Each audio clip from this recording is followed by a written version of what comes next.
The fact that you are likely very intelligent, well-educated, experienced, and perhaps successful already, it makes my job that much more difficult.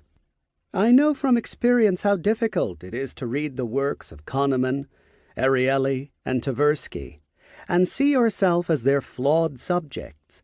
But until you do, the odds of you actually learning from it and experiencing that leap forward are drastically reduced. Let me share with you how I made the leap.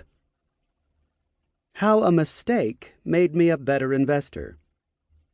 Daniel Kahneman, one of the leading experts in cognitive psychology and author of some of the most widely read books on the subject, discusses the futility of teaching his findings in a section of Thinking Fast and Slow, titled, "Can Psychology Be Taught?" You'll have to read the book to learn why he came to the uncomfortable conclusion that teaching psychology is mostly a waste of time. But I will share with you how I arrived at that same conclusion, as well as the mistake I made more than 20 years ago that enabled me to break through the barrier, shifting from a spectator to a practitioner. One of the fundamental tenets of cognitive psychology is that we essentially have two systems at work in our brain.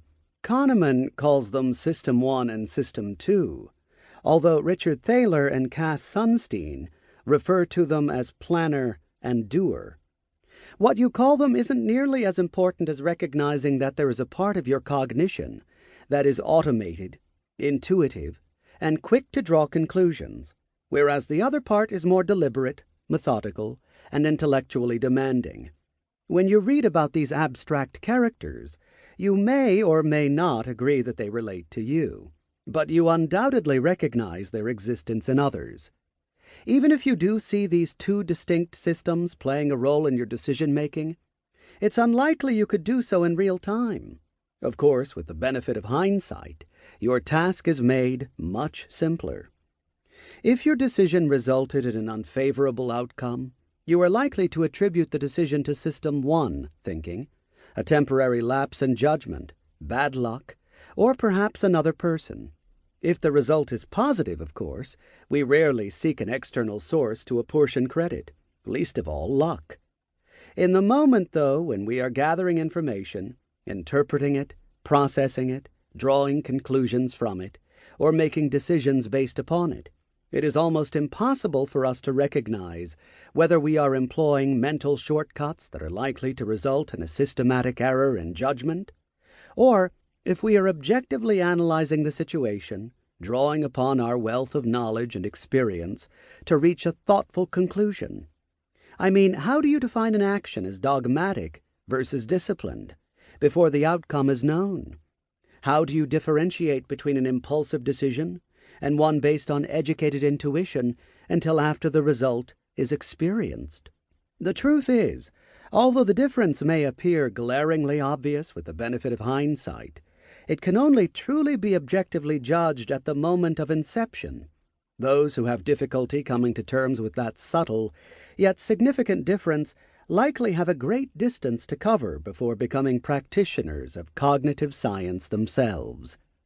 So, how was I able to make the leap from someone who had spent years simply studying the cognitive sciences to becoming a practitioner? I owe it all to my mother-in-law, and a simple mistake I made on March 24th, 1994. I know the exact date because it occurred in the hospital, one day after my first child was born. My mother-in-law asked if I'd like something for lunch, and I gave her my order. 45 minutes later she returned, handing me a sandwich and saying, "Here's your veal parmigiana hero." My hand automatically jerked away. "I didn't order a veal parmigiana hero," I stated emphatically. She insisted I had, and we went back and forth before I finally introduced reason to the rhetoric.